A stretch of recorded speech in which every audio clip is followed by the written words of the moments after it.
Well, welcome to Christian Answers. This is Pastor Jeff Short, your Bible teacher and cultural analyst, and today we're going to be looking at this debate on the internet between the so-called red pill or Manosphere side and Christianity and Christian marriage on the other side. Rich Cooper is going to be representing the Manosphere, or the red pill movement, which basically boils down to the observation that in marriages that end in divorce, which is probably hovering around a half, maybe 40% or 60%, swinging there from 40 to 60. It's around 50% of all marriages end in divorce. The observation by the red pill movement is that men proportionally get taken to the cleaners, so to speak, in divorce because women will take up to one half or more of their assets. Their home usually goes to the woman, and they usually get custody of the children. And the man is on the hook now for a couple decades of paying child support and garnishing wages from his job and so on and so forth. He gets the raw end of the stick, so to speak, and it's not a good deal for men to get married in this kind of hostile climate, in this feminist culture where women can basically leave anytime they want and take a man's money and possessions and leave him clean, basically robbery. And so people like Rich Cooper and the red pill movement are saying it's better for men to not marry in this hostile climate than to submit themselves to that kind of abuse. And now the other side is Andrew Wilson, and he's going to argue that no, we can't give up on marriage, and that it isn't good for men to just simply say, well, we'll not get married at all. We'll just sit on the sidelines and reject marriage and try to live a happy, fulfilled life without marriage. That isn't a solution because men and women were created by God. It says in the Bible, in the New Testament, it says, a man shall leave his father and mother and be joined to his wife, and the two shall become one flesh. And that's the way it was from the very beginning in the book of Genesis. When Adam and Eve were brought into the garden, God brought them together in holy matrimony. They had children, and these children were to be raised by these two parents. That's what's best for the children, to be raised in a two-parent household, not a single-parent household, not a divorced family, not a broken family, but it's healthier for the children, better outcomes for society when you have a two-parent structure family raising children. You don't have as many juvenile delinquents, rebellion, violence, and so on and so forth. It's just better overall for society to have an intact family of two people committed for a lifetime, which is marriage, and that the solution is not to reject marriage itself, because all of the other alternative lifestyles like living separately but then sharing custody with the children, or living separately and being in and out of each other's lives, these may protect a man from getting ripped off financially by the court systems and feminist judges and so on and so forth in the family court. That may help a man to preserve his wealth, but overall it's not good for the man or the woman to live apart, live alone.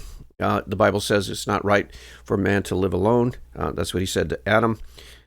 He will make him a helpmate for him. And that was the ideal in the beginning for marriage. And so the solution is not the red pill solution, even though they may have good criticisms of the current state of marriage. The solution is along the Christian structure of marriage. And Andrew Wilson is going to argue how we can support and lift up that structure that has been successful throughout the ages, and how we can have a renewal of marriage and save our culture that way. So let's jump into this debate, and I will stop in and make comments, but the whole point is to show that no, the time is not right. We should never, ever give up on marriage. like the red pill movement is trying to do, but we should address the problem of divorce in our society today and not just go along and let things fall apart even worse than they are. So let's roll that clip. From Rich's perspective, what he's saying is that, and I agree with a lot of this, right? He's saying, look, if you enter into a covenant with the state under state marriage, right, it puts you at legal binding risk with the state. And the outcomes for you as a man are probably going to be bad if you're part of this 40% who gets divorced. And so he's offering a mitigating solution for where you can try to mitigate those issues by solving some of these material problems for men. That's his position. Am I wrong about that, Rich? Yeah, and the material solution that Rich gives is to men to not get married. But Andrew is going to bring out the problem that not getting married is not a solution. That in and of itself is a problem. Because then it forces men into single lives, and for 99.9% of men or so, being single is not the solution because they don't have a helpmate, which is what God designed men and women to have at the very beginning in the book of Genesis. So not getting married is not the solution because also it basically forces men into lives of immorality.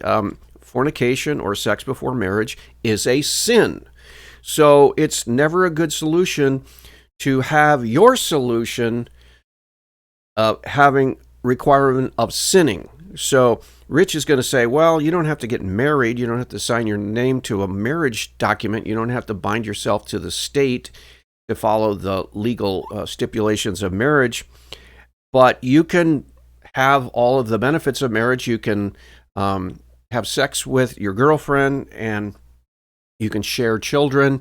Just don't get yourself in a position where the state can take away all your assets and basically make you a slave to your wife if you get divorced, your ex-wife. And so that's a solution. No, that's not a solution because that is something creating a bigger problem. Marriage is not in and of itself the problem. So we need to focus on fixing the problem that come with marriage, not throwing out marriage and calling marriage the problem. You're correct. Okay, then I've steelmanned your position. Can you actually steelman mine? You would like people to become Christian Orthodox, No. and you'd like to see legislation passed? Nope. I'm not finished. You already got it wrong. Can I finish? Go ahead. You think, sorry, let me rephrase it for you. You think Christian Orthodoxy is a solution Nope. to the prompt, is marriage worthwhile for men? You can bang your head on the microphone, but that's the prompt. Is marriage worthwhile for men? You think that Christian Orthodoxy offers a better solution than secular solutions. I understand your point. That's not my point. I understand your point. No, I do. But that's not the point. Would you like to carry on with your point?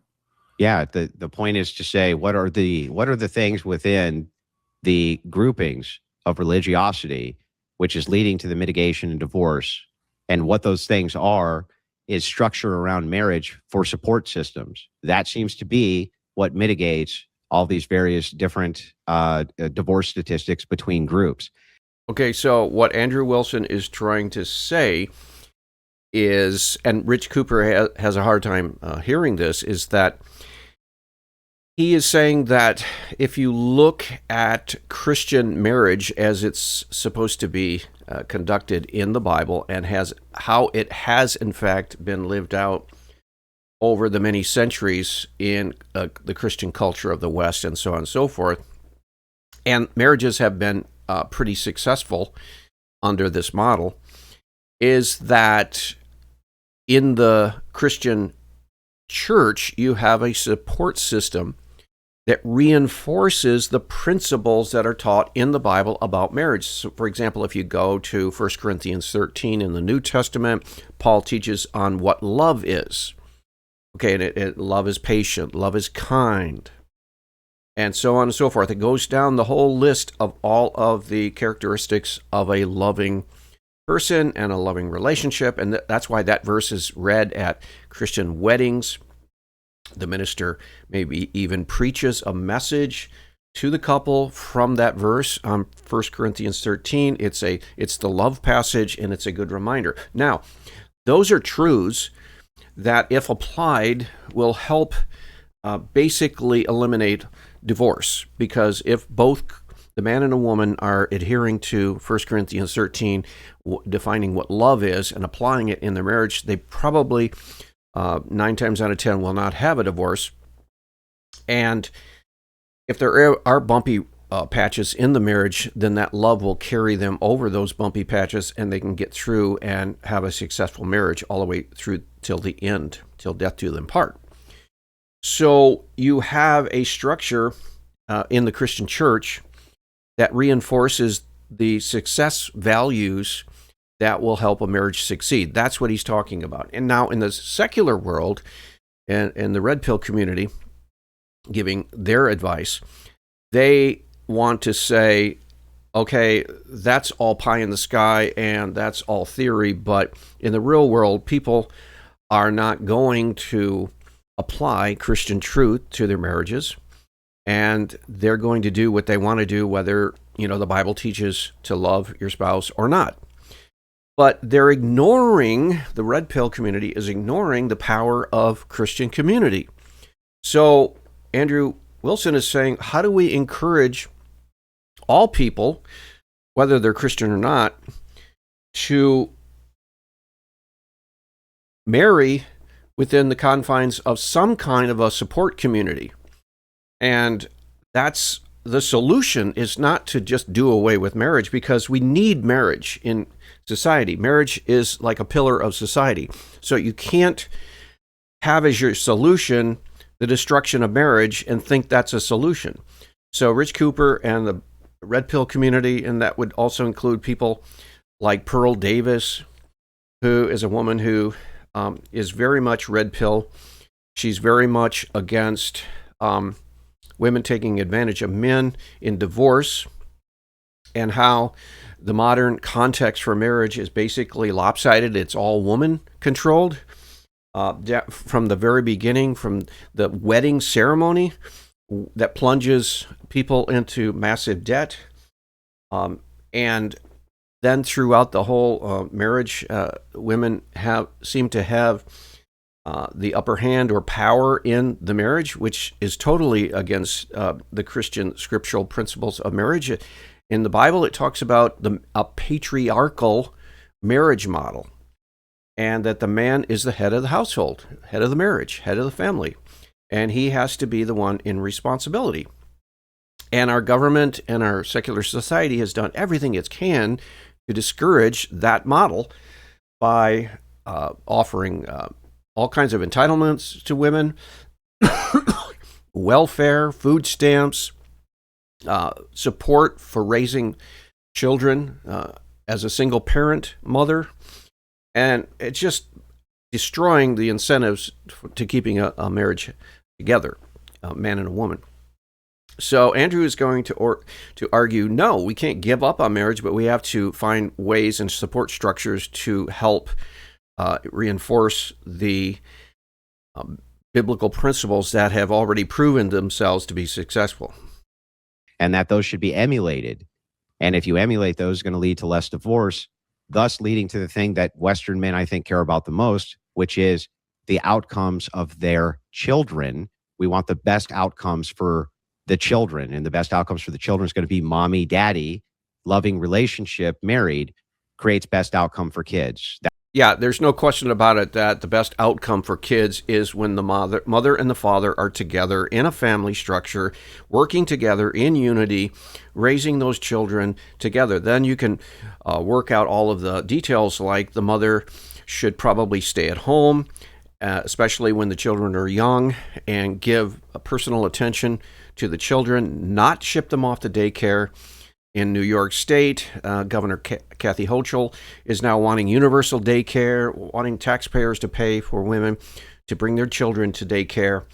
And this is a bad idea because it's reinforcing the wrong incentives. It's incentivizing women to go out and get pregnant without a man, without marriage, because they know that they're going to have daycare free, paid by the state to ship them off to during the day, and they can continue on with their career and act like they're single. That is a bad incentive, and that will destroy marriage, and it will destroy society quicker, and it will not be a solution, even though it's touted as a solution. So Andrew Wilson is correct here, and let's see how Rich responds.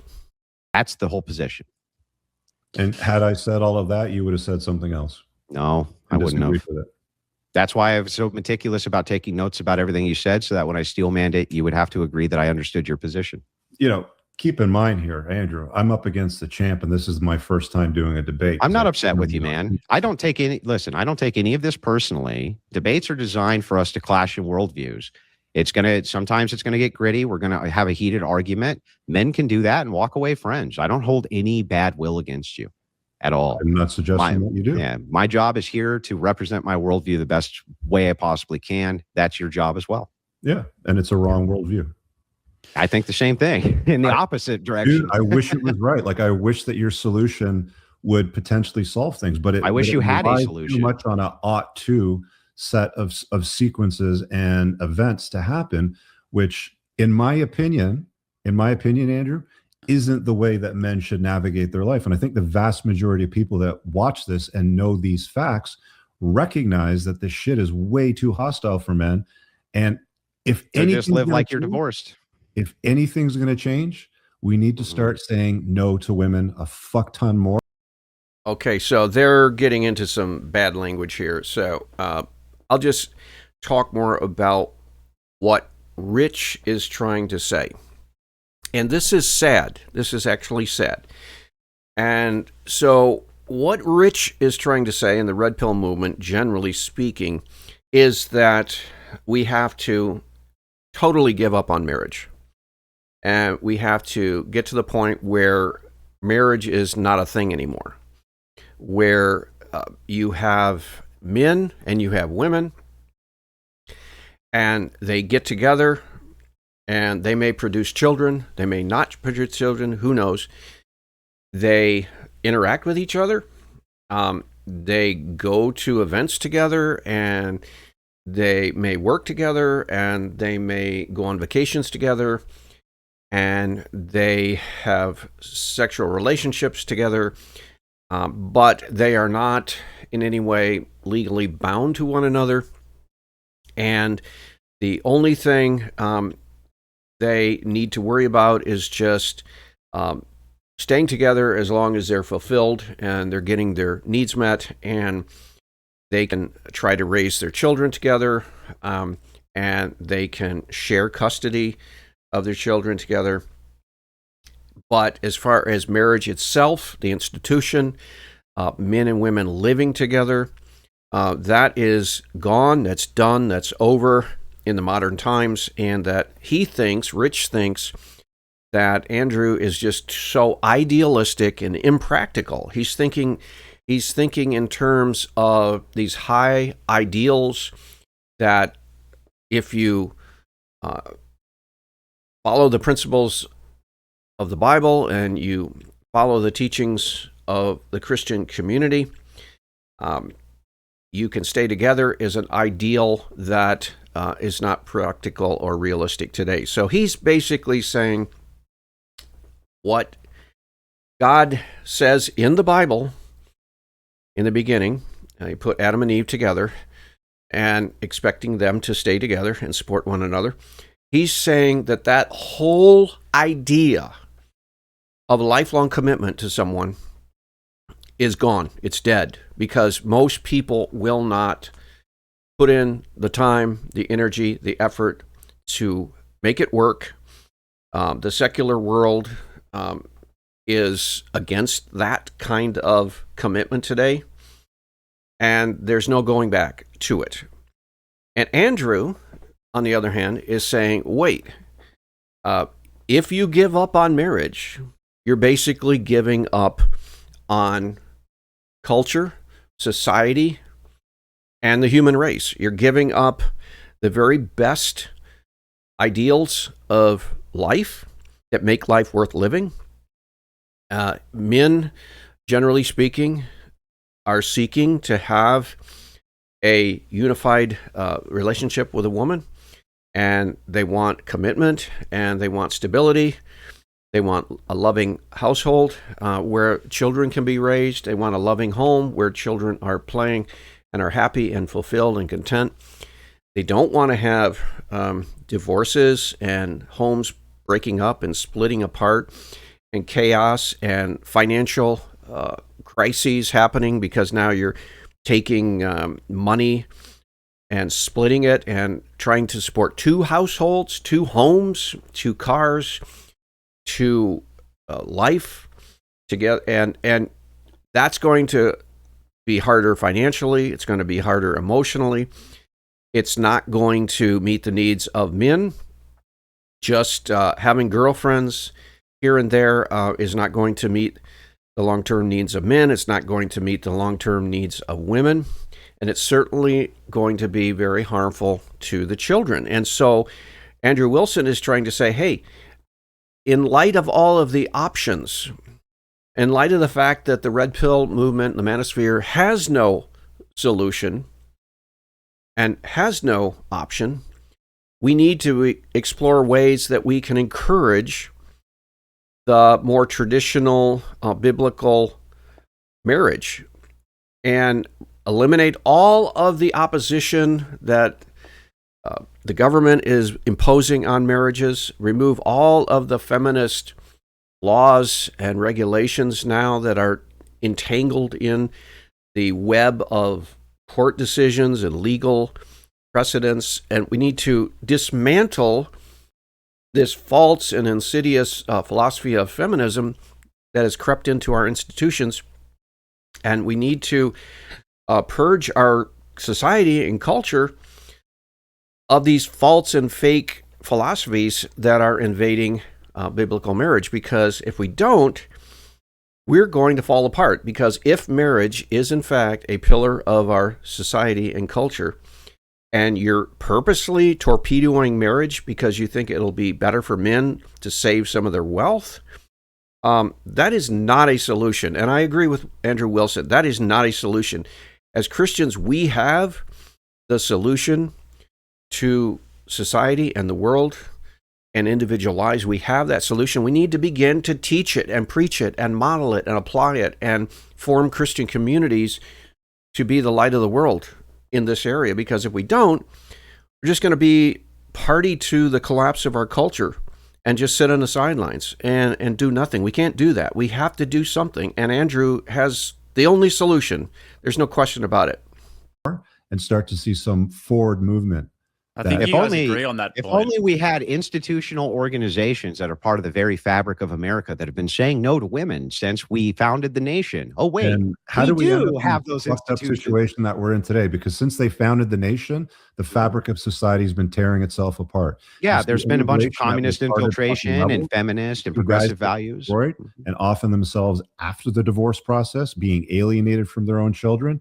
And stepdads are spending more time with the kids than these guys are. I agree. Look, Well, I they think that need all of these are after- issues. I think all of these are serious problems. And but They're when we talk about the very serious descriptive, problems. when we talk about the descriptive is though, And I I'm realize talking that about my what solution, is the Andrew, case. and I There's no realize that solution. my solution doesn't get us any closer to improving the population problems that you often talk about. But Well, it's no, the I don't only even think your thing- solution the helps men only right now. rational thing, the only real thing that guys can do to navigate the slippery slope. Because until the churches ought to doing the things that you recommended and the government passes legislation that follows your recommendations, which I fully agree with and fully support, and I really wish you the utmost success in that, nothing's going to change, dude. But they're- You hey, have to listen, recognize the landscape. Can you just and answer me a navigate question? accordingly. Answer me one question. If Sure. churches aren't currently doing that right now, then why is the divorce rate of the people who are inside of them so fucking low, dude? Why? You're talking about a difference that doesn't cut it for me. It Yeah, doesn't cut it for me. Okay, and Rich is saying that Andrew is overinflating the success of marriages in the Christian church. I don't think you have to overinflate the Christian marriage status right now. I think all you have to do is look at Bible-believing Christian evangelical, I would say, and Orthodox, more Catholic, and Orthodox, Eastern Orthodox, if you look at people who take the faith, the Christian faith, seriously, whether it's in evangelicalism or whether it's in Catholicism or Eastern Orthodox, there's definitely differences between those three groups. But among the people who actually take what the teachings of the church is seriously, those marriages definitely show statistical success more than your regular secular marriage. There's no question about it. Whether it's a secular Jewish marriage or secular humanist marriage or whatever, or liberal Protestantism or liberal Catholicism, those marriages are about the same in their 50% divorce rate. But if you have a Bible-believing Christian couple who attends a Bible-believing church on a regular basis, and they take their faith seriously, they pray before meals, they pray together. What is the motto? A family that prays together stays together. If they're doing the faith, if they're even trying to apply the Christian teachings in any way, their marriages last longer, are more successful than the average marriage in the country. Now, why is that? Because they're trying to apply the principles of Christianity, which is important, essential actually, and they have a community that supports them in the application of the Christian truth. And that is how success can be achieved in marriage. And so the second thing would be is to, like Andrew was talking about, and Rich Cooper says needs to happen, they both agree, that the government needs to be reviewed, and any of the policies or laws that are against a good, healthy marriage situation needs to be changed. The family courts need to be reformed and not make it so enticing and tempting for women to just opt for divorce because they get so much benefits out of it financially. That needs to change. The welfare system needs to be changed.